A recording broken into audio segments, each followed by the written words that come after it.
শুভ সকাল বন্ধুরা, কেমন আছো? আশা করি সবাই খুব খুব ভালো আছো। স্বর্ণসীমাতে জানাই তোমাদের আরও একবার স্বাগত। এখন সকাল পেরিয়ে দুপুর হয়ে গেছে। দেখো, এখন থাকতে আমার ব্লগটা স্টার্ট করলাম। তোমরা যে এখনও আমার চ্যানেলটাকে সাবস্ক্রাইব করো নি, প্লিজ সাবস্ক্রাইব করে দিও। আজকে আকাশের ওয়েদারটা দেখার মতো ছিল। দিনের বেলাতে যেন মনে হচ্ছে সন্ধ্যা হয়ে গেছে। অবস্থা তোমাকে এই জলটাই কিছুক্ষণ আগে থামলো, অবস্থা দেখো, ওয়েদারটা মনে করে সন্ধ্যা হয়ে গেছে।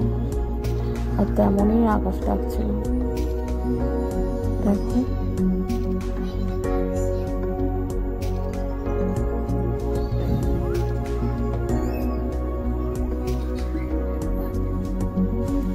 দেখছো, আর এদিকে গাছপালাগুলো এতটাই বৃষ্টি হয়েছে, প্লাস ঝড় মতো হয়েছে।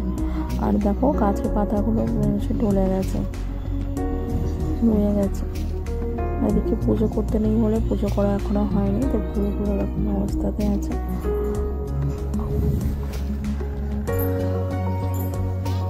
এদিকে প্রচুর পরিমাণে বৃষ্টি হয়েছে। অনেকে এত ঝড়টা আমাদের দিকে গ্রিলে যে ফিল লাগানো ছিল অতটা আসেনি, এত পর্যন্ত এসে একটু ফাঁকা হয়েছে। আর প্রচুর বৃষ্টি হয়েছে। এদিকে খাওয়া দাওয়া হয়ে গেছে, মা শুধু খাবে। আর এদিকে বাপি ফল এনেছে, সেই বলে তিনি বলে পুরো তিনি বলের মতো করে খেয়েছে। আর এটা টক দই খাচ্ছিল। আমি দুপুরের মেনুটা দেওয়া হয়নি। এদিকে সব যখন বিকাল হয়ে গেছে, সন্ধ্যে হয়ে গেছে, বাসনপত্র রাখা আছে। ভাই কোন সময়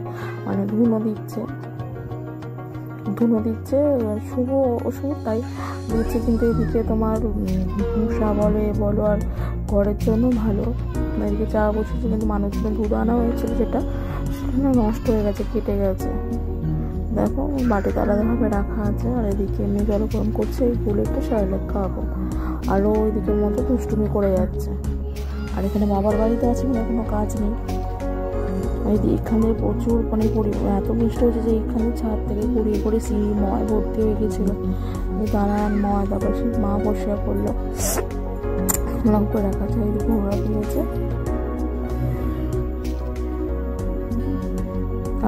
আর আমার ছেলে পাশে ঘোরাঘুরি করছে। অবস্থা দেখো, সব কিছু নেটা সেটা সমস্ত কিছু ছুঁড়ে আরো ফেলে দিচ্ছে। দেখো পাখিটা চুপচাপ বসে আছে। এটা যেন এরও একটা রহস্য আছে। আমাদের একটা টিয়া পাখি ছিল, সেটা 6-7 মাস হলো উড়ে চলে গেছে। তারপর 6-7 মাস পর যেন সেই পাখিটা যেখান থেকে টিয়া পাখির উড়ে চলে গিয়েছিলো, সেখান দিয়ে এসেছে, আবার সেইখানে এসেই বসেছিল।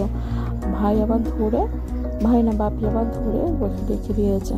আর দেখো সন্ধ্যাবেলা মা রাত্রিবেলা চিচিং ভাজা করে ওগুলো ফুটে রেখে দিয়েছে। আর আমার ছেলে তাকে কী করছে, সমস্ত নিয়ে খাটের তলায় ফেলে দিচ্ছে। আমিও কিছু বলছি না, মাও কিছু বলছে না, কত দুষ্টু করবে করুক। দুষ্টুমি দেখলে আমি চুপচাপ বসে আছি। আমি চিচিং করিস না কে কার কথা শুনে ওর মতো করে ফেলে যাচ্ছে।